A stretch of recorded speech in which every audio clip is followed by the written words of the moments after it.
Hello students, आज के इस वीडियो लेक्चर में मैं आपका स्वागत करता हूं। आज जो मैं आपसे बात करने वाला हूं वो ट्रिग्नोमेट्री इक्वेशन। ट्रिग्नोमेट्री के अंदर एक टॉपिक होता है जिसका नाम है ट्रिग्नोमेट्री इक्वेशन। अलग से हालांकि एक चैप्टर भी होता है ये, उसके बारे में मैं आज आपसे बात करने वाला हूँ। ट्रिग्नोमेट्री इक्वेशन का हम सोल्यूशन कैसे निकालते हैं, किसी इक्वेशन का सोल्यूशन कैसे निकाला जाता है, इस विषय में बात करते हैं। प्यारे बच्चों, ट्रिग्नोमेट्री इक्वेशन के सोल्यूशन 2 टाइप्स में होते हैं। अगर मैं बात करूं, एक तो होता है प्रिंसिपल सॉल्यूशन, एक होता है जर्नल सॉल्यूशन। ये जर्नल सॉल्यूशन की 6 फॉर्म्स होती हैं। हालांकि तुम्हारे सिलेबस में प्यारे बच्चों केवल 3 फॉर्म्स ही हैं। अगर मैं 11th स्टैंडर्ड की बात करूं तो केवल 3 फॉर्म्स आपके सिलेबस में दी गई हैं। पहले प्रिंसिपल सॉल्यूशन के बारे में बात करते हैं। वे सॉल्यूशन जिसमें एंगल हमारा 0 डिग्री से लेकर के 360 डिग्री तक होता है, उन सभी सॉल्यूशन को प्यारे बच्चों हम जर्नल प्रिंसिपल सॉल्यूशन बोलते हैं। क्या बोलते हैं? Principal solution. जिसमें मैंने एग्जांपल लिया sin थीटा इक्वल 0 और मुझसे पूछा गया कि अगर sin थीटा इक्वल 0 है तो बताइए इसके कितने प्रिंसिपल सॉल्यूशन होंगे। पहले प्रिंसिपल सॉल्यूशन का मीनिंग ये हुआ कि जैसे sin थीटा बराबर 0 है तो थीटा कब थीटा के किस एंगल पर आपकी 0 डिग्री वैल्यू होगी, वे सारे एंगल कहलाते हैं प्रिंसिपल सॉल्यूशन। और वो एंगल 0 डिग्री से 360 के बीच में होने चाहिए। अगर मैं sin थीटा इक्वल 0 लेता हूं तो sin थीटा इक्वल 0 लेने पर मुझे ये देखना पड़ेगा sin थीटा आपको 0 डिग्री से लेके 360 डिग्री तक 0 कब देता है। तो प्यारे बच्चों, sin थीटा 0 डिग्री से लेके 360 डिग्री तक 0 3 बार देता है। सर कब देता है?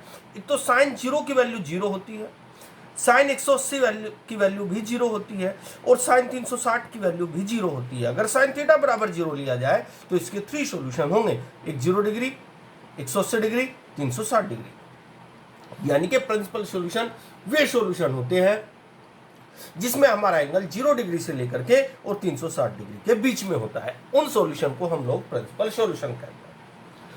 अब बात करते हैं जर्नल सॉल्यूशन की। जर्नल सॉल्यूशन में प्यारे बच्चों वैसे तो 6 फॉर्म होती हैं जैसे कि मैंने आपको बताया, लेकिन अगर मैं 11th स्टैंडर्ड की बात करता हूं उसमें केवल 3 फॉर्म्स हैं। पहली फॉर्म, यदि sin theta equal sin alpha लिया जाए, यानी कि दोनों तरफ साइन हो, तो हमारे क्वेश्चनों का सॉल्यूशन जो होता है theta equal n pi plus minus 1 की पावर n इंटू अल्फा होती है। लेकिन ये वैल्यू कैसे निकल करके आई, इस बात पर चर्चा करते हैं। यदि sin theta equal sin alpha लिया जाए, sin अल्फा को इधर बुलाया जाए तो sin थीटा इधर जाते माइनस sin अल्फा हो जाएगा, इधर 0 रह जाएगा। अब इसमें sin c minus sin d का फार्मूला अप्लाई कीजिए। c कौन है? थीटा, d कौन है? अल्फा। तो sin c minus sin d क्या हो जाएगा? 2 को c plus d by two into sine c minus d by two equal 0, यानी 2 को c plus d by two into sine c minus d by two equal 0। एक बार बच्चे 2 तो divide के नीचे 0 के नीचे चला जाएगा। जब 2 0 के नीचे गया तो 2 फिनिश हो गया। तो एक बार इस कोस थीटा प्लस अल्फा के बराबर 0 रखिए। तो जब मैं cos theta plus alpha by 2 equal 0 लेता हूं तो मैं ये देखूंगा कि कोस में 0 डिग्री, कोस कब 0 डिग्री, मतलब कोस 0 आपको कब देता है। अगर मैं कोस की बात करूं, 0 को लिख सकता हूं कोस 2n minus 1 into pi by 2, यानी कि 0 को लिखा जा सकता है कोस 2n minus 1 into pi by 2। यानी कि 0 जो होता है ना कोस में 2n minus 1 into pi by 2 पर हमेशा वैल्यू 0 होती है।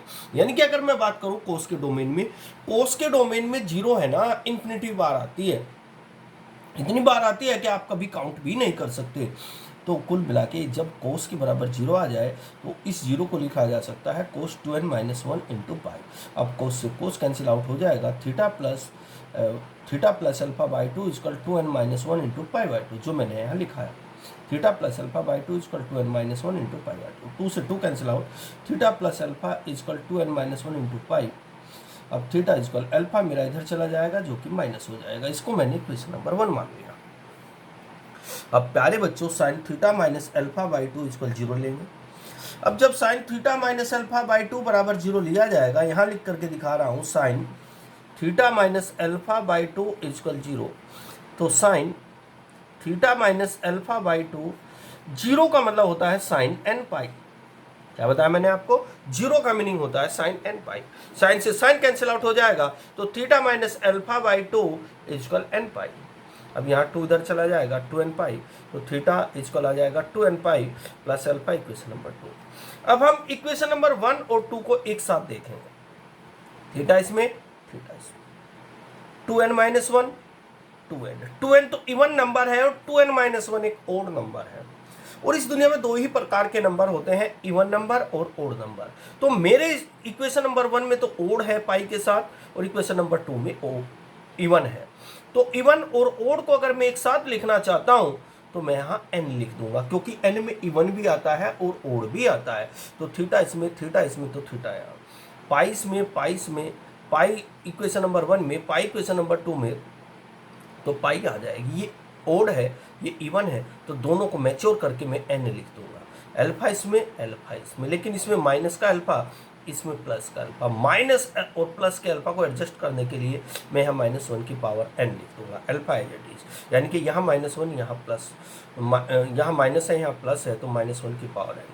ये आपके मेरे क्वेश्चन का सॉल्यूशन आ चुका है। यानी कि अगर sine theta equal sine alpha लिया जाए तो मेरे इक्वेशन का जनरल सॉल्यूशन होता है theta equal n pi plus -1 की पावर n इंटू अल्फा। ये मेरे फार्मूले का प्रूफ था। ये 3 फॉर्म है आपके 11th स्टैंडर्ड पर। अगर मैं सेकंड फॉर्म की बात करता हूँ, यदि cos theta equal cos alpha लिया जाए तो theta cos theta equal cos alpha. अब प्यारे बच्चों, कोस अल्फा को इधर लेके आया, माइनस का कोस अल्फा हुआ, 2 वो cos c minus cos d का formula 2 sine c minus d by 2 into आपका sine c plus d by 2 equal 0। 2 divide में चला गया, एक बार इसके बराबर 0 रखा। यहाँ जो मैंने लिया, अब साइन इधर है तो साइन में 0 कब होता है, n पाई पर, जो मैंने अभी पहले में बताया। तो साइन यहाँ 0 के स्थान पे मैं लिख सकता हूँ sine n pi, sine n pi. Sine से sine cancel out, theta plus alpha by 2 equal 0, तो थीटा प्लस अल्फा इक्वल 2 बराबर n पाई। 2 इधर आ जाएगा तो थीटा इक्वल आ जाएगा 2n पाई प्लस अल्फा, है ना। इस अल्फा को इधर लेके जाएंगे माइनस अल्फा, इक्वेशन नंबर 2, वो सॉरी इक्वेशन नंबर 1।